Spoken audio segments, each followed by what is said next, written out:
I didn't fight back. I didn't argue. When my son David shoved me against the barn door and his wife Amanda grabbed my walker and threw it into the snow, I just stood there. My ribs were screaming where I'd hit the wood, and I could taste blood in my mouth. But I looked David straight in the eye and said 5 words. Stage 1 is complete. The confusion on his face was almost worth the pain. Amanda stopped mid-scream, her hand still raised like she was about to strike me again. For a moment, the only sound was the Montana wind howling across my ranch and the distant lowing of cattle in the far pasture. "What did you just say?" David's voice was quieter now, uncertain. I smiled. It hurt to smile, but I did it anyway. Then I reached into my coat pocket, slowly, deliberately, and pulled out my phone. Not to call 911. That's what they expected. That's what a frightened old man would do. Instead, I called Marcus Webb, my attorney of 32 years. "Marcus," I said, my voice steady despite the cold and the pain. "It's Robert. They took the bait. Send everything to the federal investigators. We have them." Let me back up. Let me tell you how a decorated Marine who survived 2 tours in Vietnam ended up standing in the snow on Christmas Eve, bleeding from his own son's violence, and calling it Stage 1. 6 months earlier, everything seemed normal. Well, as normal as things can be when you're 64 years old, living alone on a 300-acre ranch in Big Sky country, and your only child lives 2,000 miles away in Seattle. David had always been distant.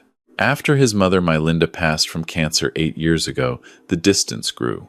He visited maybe twice a year, always with Amanda, always rushing through meals like he had somewhere better to be. I understood. People build their own lives. I'd built mine here on this ranch, breaking horses and running cattle, living off my military pension and the land my grandfather bought in 1947. The ranch wasn't worth millions, but it was worth something. Prime Montana real estate, water rights, mineral rights, the kind of thing developers drool over. The first hint of trouble came in June, David called, which was unusual. We normally texted, brief exchanges about holidays or birthdays. But this call, his voice had something in it I hadn't heard since he was a teenager, asking to borrow the truck. "Dad, we need to talk about your future." I was mending fence in the south pasture when he called. I stopped, wire cutters in hand, watching the sun paint the mountains gold. "What about my future? You're getting older. That ranch is a lot of work. Amanda and I have been talking, and we think it might be time to consider transitioning." Transitioning. Corporate speak for, "Give us what's yours." Transitioning to what? I kept my voice neutral. "You learned that in the Marines. Never show your hand." "Well, we found this assisted living facility. Beautiful place, Dad. In Billings. They have activities, medical staff on site, other veterans. You'd love it." I wouldn't love it. I'd die there, slowly, watching TV in a common room, eating institutional food, waiting for the end. But I didn't say that. "I'll think about it," I said. "That's great, Dad. Actually, Amanda and I were thinking we could come out for Thanksgiving, have a real conversation about this, face to face." Something cold settled in my gut. Not the wind, not the altitude. Instinct. The same instinct that kept me alive in the jungle when I was younger than David is now. "Sure," I said. "Thanksgiving sounds good." After we hung up, I stood in that pasture for a long time. My mare, Sadie, came over and nuzzled my shoulder like she knew something was wrong. I scratched her neck and thought about my father. He'd warned me before he died. "Robert, people change when money's involved. Even family. Especially family. Watch yourself." I'd never thought David would be that way. But then again, I'd been wrong before.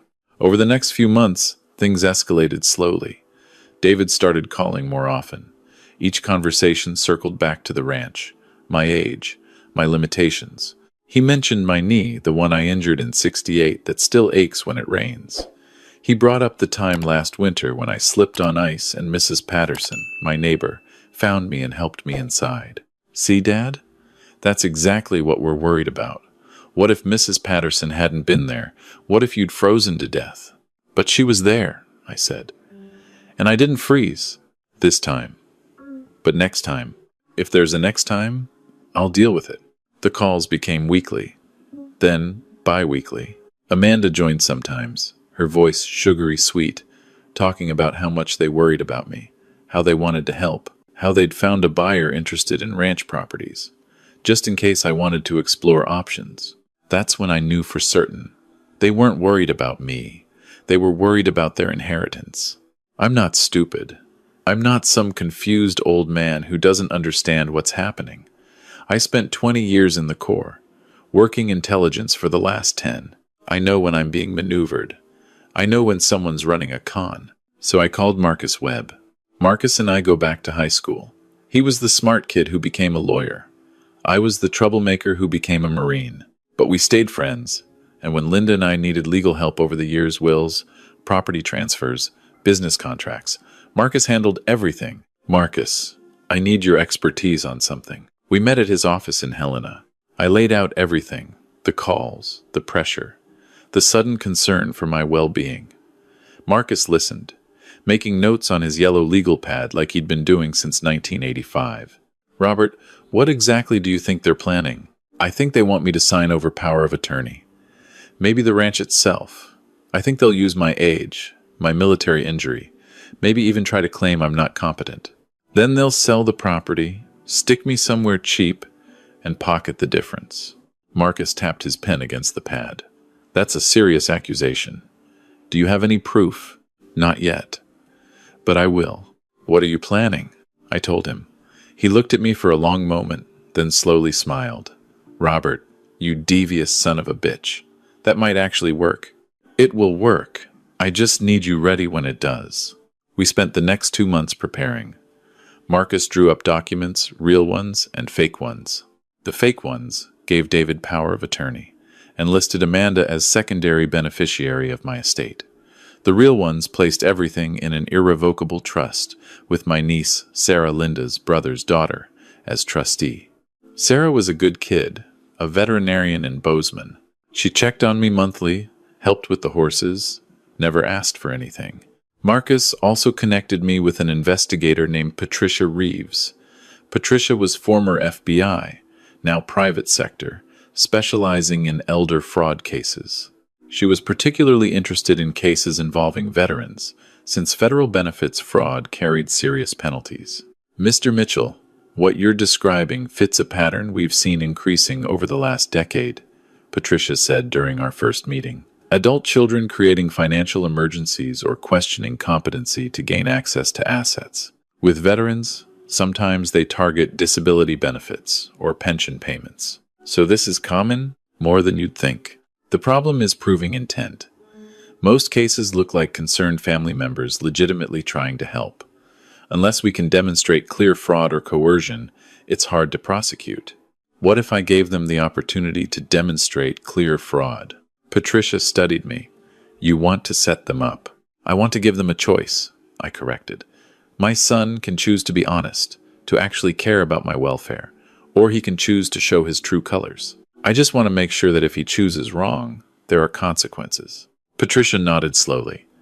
If we do this, we do it by the book. Everything documented, everything legal. I'll need recordings, witnesses, paper trails. Can you handle that? I'm 64, not dead. Yes, I can handle it. Thanksgiving was the test. The setup. Stage 1. David and Amanda arrived 2 days before the holiday. I picked them up at Bozeman Airport, driving my old Ford pickup with the heater that barely worked.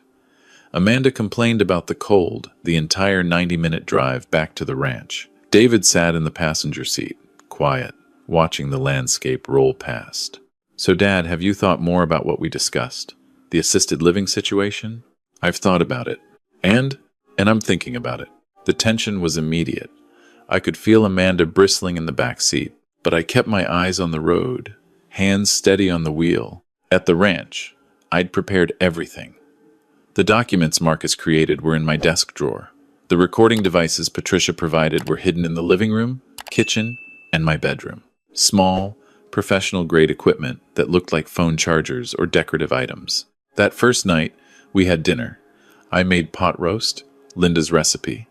Amanda picked at her food and scrolled through her phone. David made small talk about Seattle, about his job in tech sales, about housing prices. Speaking of housing, he said, too casually, Amanda and I have been looking at properties, investments. You know, the market's crazy right now. Is that right? Yeah. Actually, we've been thinking, Dad, what's this ranch worth, realistically? I set down my fork. You asking as my son or as an investor? He had the decency to look uncomfortable. I'm just curious. You've been here, what, 40 years? The land value must have increased significantly. It has. So if you were to sell, I'm not selling, but if you were, hypothetically, I looked at him across the table. My son, Linda's boy, the kid I taught to ride a horse, to throw a football, to change oil in a truck. When did he become this person? Hypothetically, I said slowly. This ranch is worth whatever someone's willing to pay. Could be $500,000. Could be $2 million. Depends on the buyer, the market, the terms. Amanda's head snapped up from her phone. $2 million. I'd seen that look before, in card games and business deals. The look of someone calculating odds. The next day, Thanksgiving, things escalated. David suggested we take care of some paperwork before dinner. He had documents, he said, just standard stuff. Power of attorney forms, in case something happened to me. Healthcare directives, financial planning documents. Marcus Webb already handles all that, I said. Sure, but Marcus is getting old too, Dad. You need backup plans, redundancies. That's just smart. We were in my office, a small room off the living room where I kept ranch records and family photos. David spread papers across my desk. I glanced at them. They were legitimate forms, properly formatted, but the details were wrong. These weren't backup plans. These were transfer documents. David, these forms give you complete control of my assets. Only if something happens to you. It's just being prepared. And if nothing happens to me, then nothing changes. But Dad, you're 64. You have a military injury. Last winter you fell. These things happen. We just want to make sure you're protected. Protected. That word again. Amanda appeared in the doorway. Robert, dinner's almost ready. Maybe you two can finish this later? No, David said, not looking at her. Let's finish it now. Dad, just sign these. It's for your own good. My own good. Yes. I picked up the papers, pretended to read them carefully. The recorder in the desk lamp was running. Patricia would have everything. But I needed more. I needed them to reveal intent. What if I say no? David's jaw tightened. Why would you say no? We're trying to help you. By taking control of my property? By making sure you're taken care of when you can't take care of yourself anymore. I'm taking care of myself just fine. Are you? Amanda stepped fully into the room. Her voice had changed. The sweetness was gone. You're alone out here, Robert. You're getting older. Your knee is shot. Last winter, you could have died. What happens next winter? Or the winter after that? I manage. You manage until you don't, David said. And then what? You want to end up like those old guys we see on the news, dead in their homes for weeks before anyone finds them? That won't happen. You don't know that, David's voice rose. You don't know anything. You're stubborn and proud, and you won't accept help when it's offered. Help? I kept my voice level. This isn't help, David. This is you trying to take what's mine before I'm dead. The silence that followed was profound. Amanda's face went pale. David's went red. How dare you, he said quietly. How dare you accuse me? I'm not accusing. I'm observing. You want this ranch. You want whatever money's attached to it. Fine. I understand. But don't dress it up as concern. Don't insult my intelligence by pretending this is about my welfare. David stood abruptly, his chair scraping loud against the hardwood. You know what? Maybe we should go. Maybe we should just leave you out here alone, since you obviously don't want our help. Maybe you should. Amanda grabbed David's arm. Baby, wait. Let's not. No. David shook her off. I'm done. I've tried. I've tried to be patient, to be understanding, but he won't listen. He's determined to make this difficult. They left my office. I heard them in the kitchen, voices low and angry. I stayed at my desk, hands shaking slightly, not from fear, but from adrenaline. The confrontation had gone exactly as Patricia predicted. Pressure, guilt, anger when I resisted. Stage 1 was working. We ate Thanksgiving dinner in silence. The turkey was dry, the stuffing tasteless. Amanda excused herself early, claiming a headache. David sat across from me, jaw clenched, saying nothing. After dinner, I went to bed early. Through the walls, I could hear them in the guest room, arguing, planning. I couldn't make out words, but I didn't need to. I knew what was coming. The next morning, Friday, David approached me differently, conciliatory, almost apologetic. "Dad, I'm sorry about yesterday. I let my frustration get the better of me. It's all right." "No, it's not. You're right. This is your property, your decision. I shouldn't have pushed." We were in the barn. I was feeding the horses, something I did every morning regardless of weather, age, or knee pain. David stood in the doorway, hands in his jacket pockets, breath misting in the cold. "I appreciate that. But Dad, I do worry, genuinely. Not about the ranch or money, about you, about your safety." "I know. So maybe we can compromise. You don't have to sign anything big. Just let me help with some things. Banking, maybe. Bills. Just so if something happens, there's someone who can step in quickly." This was it. The softer approach, the reasonable compromise that wasn't a compromise at all. "What kind of help are we talking about?" "Maybe adding me to your bank account. Just as a co-signer. You'd still have complete control. I'd just be there as backup. Marcus already has power of attorney for financial emergencies. But Marcus is in Helena. I can access things remotely, faster. Dad, I'm just trying to make things easier." I looked at my son, really looked at him, searching for the boy who used to help me fix fence, who cried when his first horse died, who hugged me so tight the day he left for college. Was that person still in there? Or had something essential changed? "Let me think about it," I said. His face brightened. "Really? Really? Give me the weekend. I'll give you an answer Monday." That weekend was crucial. While David and Amanda explored Bozeman, allegedly shopping and sightseeing, I met with Patricia and Marcus. We reviewed the recordings, David's statements, Amanda's reactions, the escalating pressure. "It's good," Patricia said, "but it's not enough. We need them to make an overt move. Right now, this could still be argued as legitimate concern." "What do you need?" "I need them to demonstrate clear criminal intent. Forgery, fraud, coercion. Something unambiguous." "What if I give them the opportunity?" Marcus frowned. "Robert, what are you thinking? What if I tell David I'll sign something? But I want to review it with Marcus first. If they're planning something illegal, they'll need to act before I can get legal review. They'll have to force the issue." Patricia considered this. "That could work. But Robert, if they get violent, I can handle myself. Against your son and his wife? What if they hurt you? Then you'll have them for assault in addition to fraud. Look, Patricia, I need to know. I need to know for certain whether my son is really gone, or if there's still some part of him that's decent. This will force that answer." Monday morning, I told David I'd thought about it.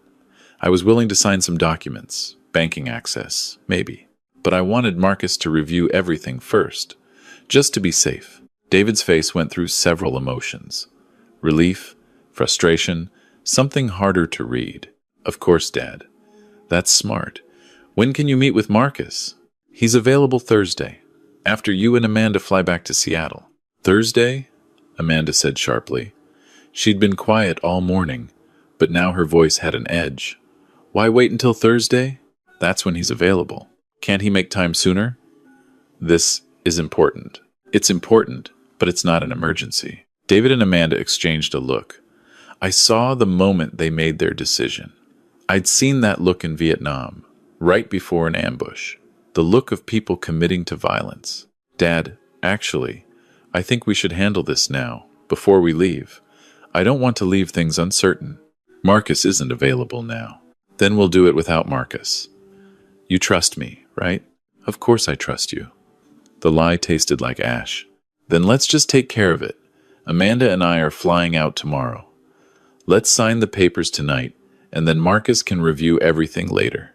If he finds any issues, We'll fix them. But at least the basics will be done. I don't know, David. Please, Dad. For my peace of mind. Just sign the papers. His voice had changed again. The gentleness was gone. This was demand, not request. Let me think about it. That evening, I made sure I was obvious about my routine. I told them I had to check the cattle in the far pasture before dark, something I did every Monday regardless of weather. I'd be gone about an hour. I left my phone on the kitchen counter, left the documents on my desk. I wanted to see what they'd do when they thought I wasn't watching. Mrs. Patterson was waiting in her truck at the property line. Patricia Reeves was with her. We'd arranged this days ago. While I was checking cattle, they'd monitor the house via the hidden cameras, watch David and Amanda in real time. You're sure about this? Mrs. Patterson asked. She'd been my neighbor for 30 years, knew me almost as well as Linda had. Robert, if they hurt you, they won't get the chance. We watched on Patricia's laptop. The cameras provided clear audio and video. David and Amanda waited maybe 5 minutes after I left before they started. This is it, Amanda said. He's stalling. He's going to back out. He said he'd think about it. He's been thinking about it for 6 months. David, we need this property. The Seattle house is underwater. Your company is downsizing. We need this money now, not next year or 5 years from now when he finally dies. I felt something break inside me hearing that. When he finally dies, like she was waiting, like they both were. David was quiet for a moment. Then, what do you want me to do? Make him sign. Tonight. Before he talks to that lawyer? How? He's not going to just sign without Marcus reviewing it. So we make him sign without Marcus. Amanda. David, listen to me. Your father is old. He's injured. Everyone knows he's been struggling. What if he had an accident? What if he fell? Got confused, signed papers without really understanding what they were. Who would question that? I watched my son's face on that screen, watched him process what his wife was suggesting. This was the moment, the choice. He could shut her down, could refuse, could prove that somewhere inside him was still the boy I raised.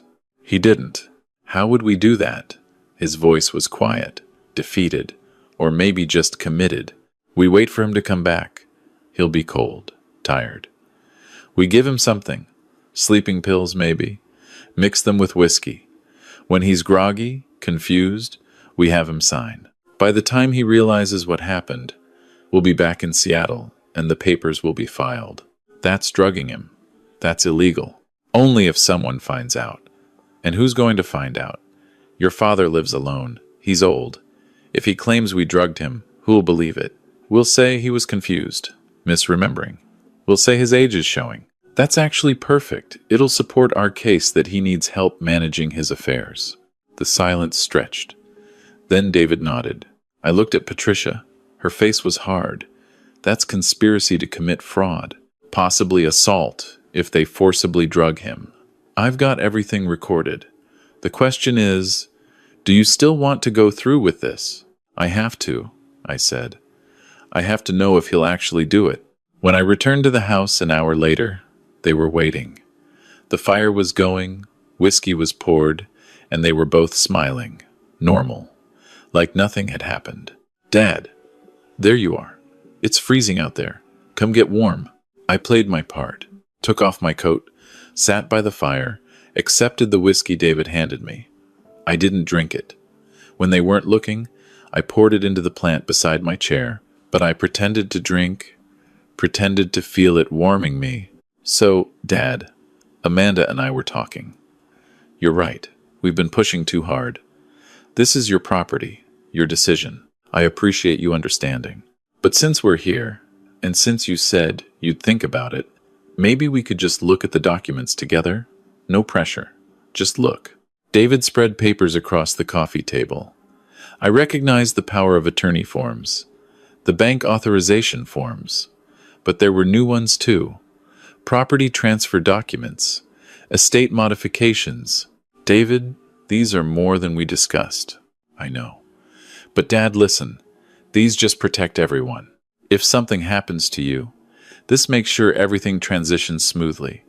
No probate, no legal fights. It's all clean. This transfers ownership of the ranch to you, immediately. Only on paper.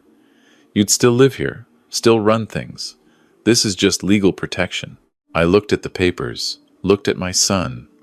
Amanda was leaning forward, eager, hungry. David looked sick, but determined. This was the moment I'd engineered. The test. The choice. I need to think about this. Dad, I need to think. I started to stand. My knee genuinely hurt. I wasn't faking that. 64 years, military injury, Montana winter. Everything hurt. David grabbed my arm. Dad, please, just sign it. Don't make this difficult. Let go of me. Not until you sign. Amanda stood. David's right, Robert. This has gone on long enough. Sign the papers. No. That's when Amanda moved. Fast. Aggressive. She grabbed the papers, thrust them at me. Sign them.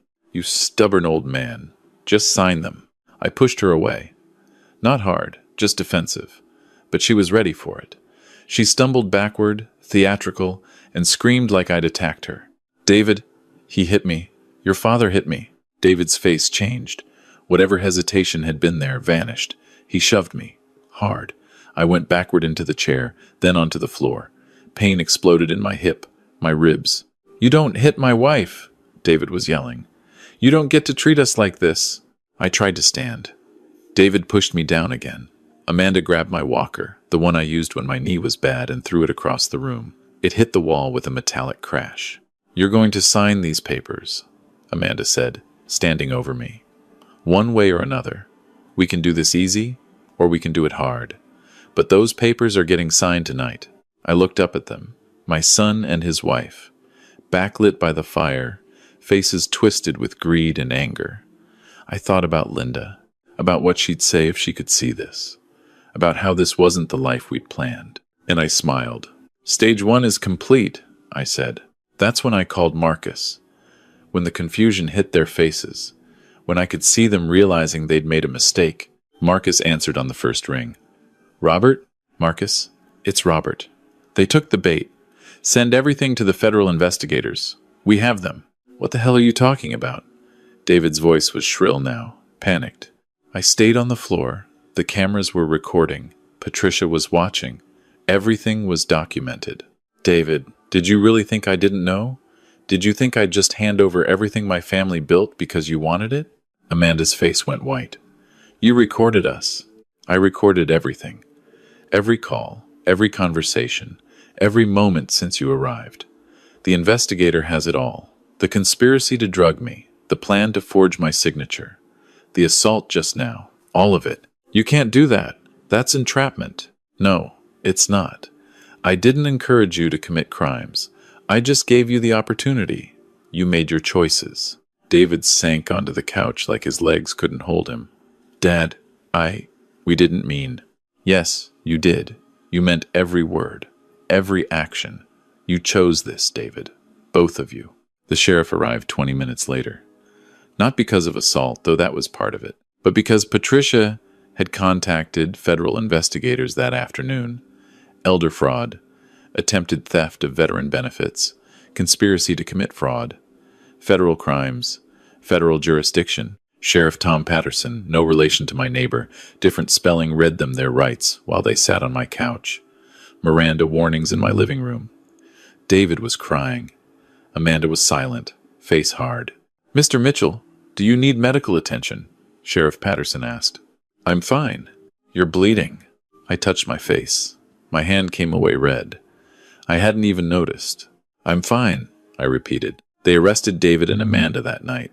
Took them from my ranch in handcuffs while snow started to fall. Through the window, I watched the police car lights fade down my driveway, red and blue mixing with white snow, and I felt nothing.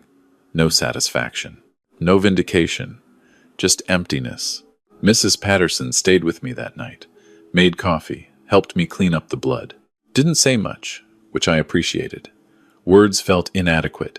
Did you know, she asked finally, that it would go this far? I hoped it wouldn't. I hoped David would choose differently. That's why I set it up this way, to give him chances, multiple chances to do the right thing, and he chose wrong every time. He did. She squeezed my shoulder. I'm sorry, Robert. Me too. The federal investigation moved quickly. With the recordings, the documented conspiracy, and Amanda's explicit discussion of drugging me, the case was straightforward. Patricia Reeves worked with federal prosecutors. Marcus handled my end, making sure the real estate trust remained secure. The trial was 3 months later. I sat in that federal courtroom in Billings and watched my son's defense attorney argue that David was manipulated by Amanda, that he'd been trying to protect me in his own misguided way, that this was a family disagreement that got out of hand. The prosecutor presented the recordings. David's voice, clear and unmistakable. How would we do that? In response to Amanda's plan. His hands pushing me down. His silence when Amanda suggested drugging me. The jury deliberated for 4 hours. Guilty on all counts. Elder fraud, conspiracy to commit fraud, assault. Amanda got 7 years. David got 5. With credit for cooperation, he'd testified against Amanda, tried to minimize his role.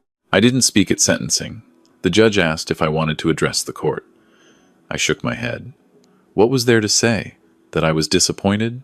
That I'd lost my son years before he ever pushed me in that living room? That I wished things had been different? All of that was true. None of it mattered. After the trial, I drove back to the ranch alone. The property was quiet.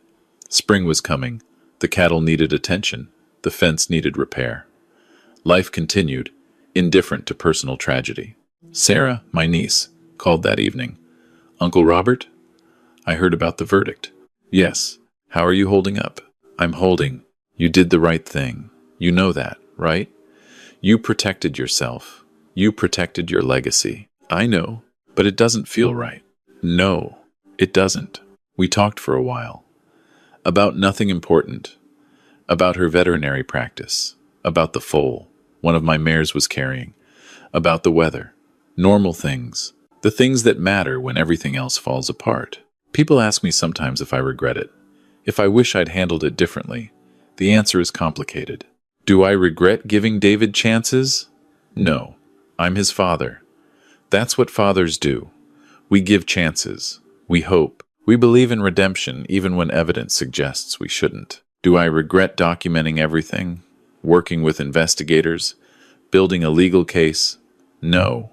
Because I'm not just a father. I'm a man who built something. Who served his country. Who promised his wife on her deathbed that I'd protect what we'd built together. I had responsibilities beyond just being David's dad. Do I regret that it came to this? Every single day. The ranch is quieter now. Sarah visits weekly. Mrs. Patterson checks on me daily. I'm 65 now, a year older, a year more worn. My knee still hurts when it rains. I still feed the horses every morning. I still mend fence in the south pasture. David writes sometimes from prison. Brief letters. Apologetic at first, then angry, then apologetic again. I don't respond. I don't know what I'd say. Marcus advised me that any communication could complicate the legal situation, but that's not really why I don't write back. I don't write back because I'm still grieving. Not for the man David became, but for the boy he was.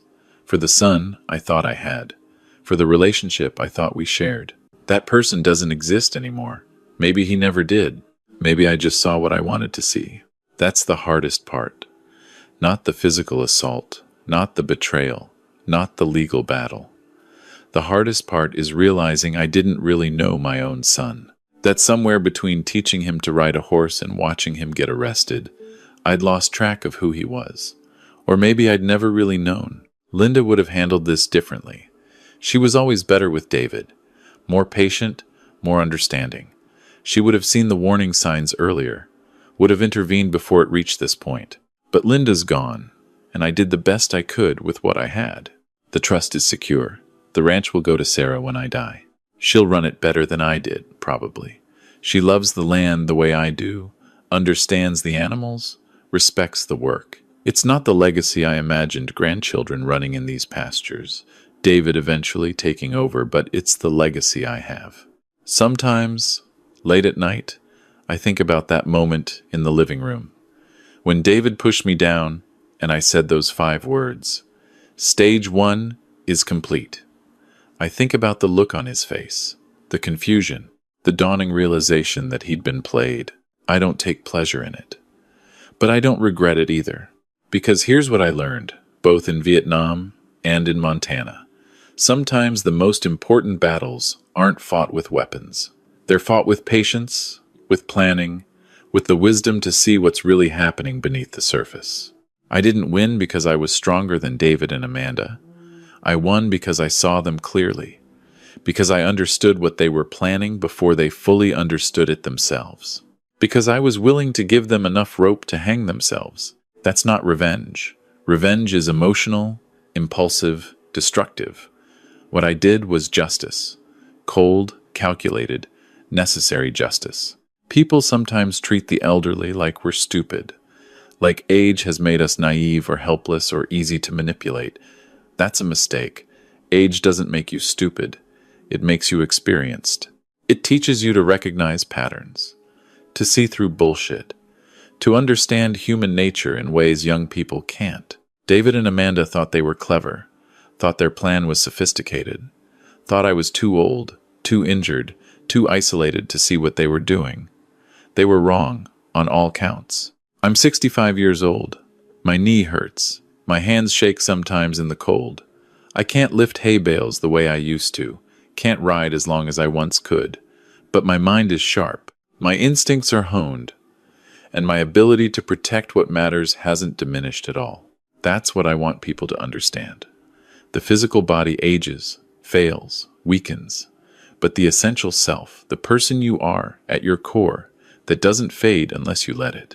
I'm still the Marine who survived Vietnam, still the rancher who built this property from nothing, still Linda's husband, still committed to honoring her memory. Age hasn't changed any of that. If there's a lesson in all this, it's simple. Don't underestimate people because they're old. Don't assume weakness because of age or injury. And most importantly, don't mistake patience for passivity. Sometimes the most dangerous opponents are the ones who wait, who watch, who let you dig your own grave before they show their hand. David and Amanda learned that lesson the hard way. I learned a harder one. Sometimes the people you love most are the ones who'll hurt you deepest.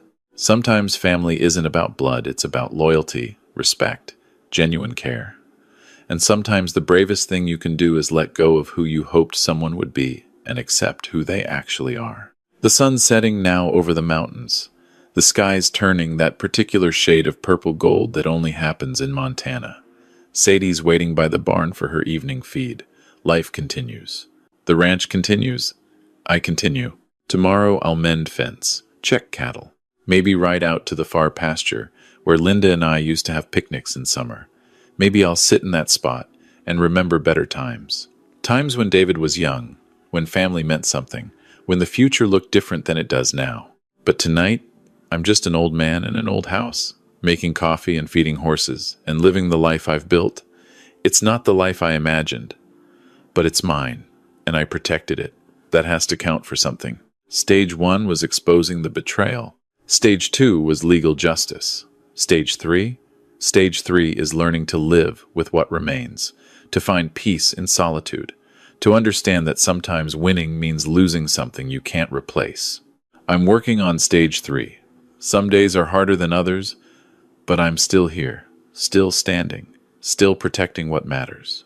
And that, I suppose, is its own kind of victory.